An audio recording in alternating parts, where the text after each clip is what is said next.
So we're looking at one massive tomato plant here. It's probably 12 feet tall by 20 feet wide. It's got to be 5 or 6 feet deep. So it's an actual tree. I mean, it's huge. It's got, I don't know, 300 green tomatoes on it right now. I'm standing here with Robert Carter. We're just south of Nashville in the Wedgwood, Houston area. Robert, what is your secret for this massive of a plant? Obedience. Obedience. Obedience. Just listen to the Lord, and He tells me what to do. I just lay hands on it, pray on it, and just water it and tie it up as it grows. I mean, did you have to add to this structure to get, it looks like it's kind of growing on your porch. Well, I built this a couple of years ago because different plants, different species, and it grows like this every year. And I see all kinds of structural ties on here. How often do you have to work on that? I tie it up anywhere from every 2 to 3 weeks. I have to tie it up for about 35, 45 minutes. So, and I mean, are you one of those tomato growers that throws it in the ground as soon as the frost is over? When did you plant this? Well, no, this year, I know I planted this the end of the second week of June. Okay, so June, so yeah, wow. And do you do any special fertilizer or anything like that on it? You know, Nope. I think people will want to know what's your secret to get this kind of tomato. No fertilizer, no pesticides. I just come in, and the first time I did this about 5 years ago, my plant had grown up to about 4.5 feet tall, and it only had 6 tomatoes on it. And I had a friend of mine who don't know nothing about planting nothing, and she was telling me about her tomato plants and how good they were doing. So I got upset. I said, man, I'm gonna tear this tomato plant down. This big old plant don't have nothing on it. And then the Lord just brought the scripture to me about Jesus and the fig tree. Okay. About 3 weeks later, Pastor, you know this tomato plant has 100 tomatoes on it, and it just kept growing and growing and growing and growing, and it's always been a testimony and a witnessing tool when we go out in ministry. Yeah.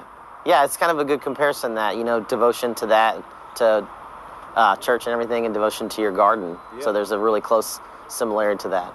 Yeah. Do you get to share your tomatoes with them?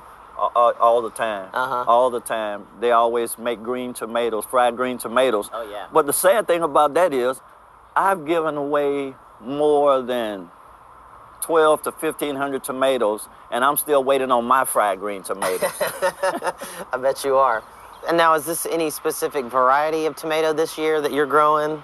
No, well, this is the Big Mama tomato hybrid, but last year I used that oblong tomato. Like Aroma? Aroma, yeah. And the year before that, I think I used the Big Boy, and yeah. Every year it's a different strand. So it's not a specific type of tomato that you're growing that's doing this. You know, I think the secret's part of you too, and your process. Yeah. Hey, prayer and water.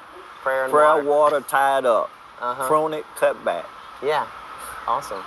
So I saw a big tomato plant over at your neighbor's house. Did you have anything to do with that?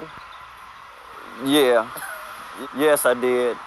I saw it sitting on the porch, and it started out doing really, really well, but then the tomatoes were starting to burn, and they were about to give up on the plant, and I said, no, don't give up on it. And I came back. I waited for about a month, and I wish I would have done it earlier, but I took it out of there, and I dug a hole, and I planted it right there in that spot where it just kept saying, plant it here, plant it here, plant it here. So I just had the knowledge and the unction to plant it there. And when I put it there, I put the boards up. I said, I know it's going to grow at least this tall, so I put the boards up for support and started tying it up. And now you can see it probably about a month later. It was probably about 4 feet then. Now it's right over 8 feet. Wow. Just using the same concept that the Lord gave me for these. I just use the same concept. When it's working, if it ain't broke, don't fix it. That's true. Well, you're doing something right. I mean, this is easily the biggest tomato plant I've ever seen in Nashville. So, well, I appreciate your time and everything. You are a master gardener here. Oh, well, I'm just the helper. That's the master gardener, yeah. There you go. He's the husbandman. He does the pruning and cutting away.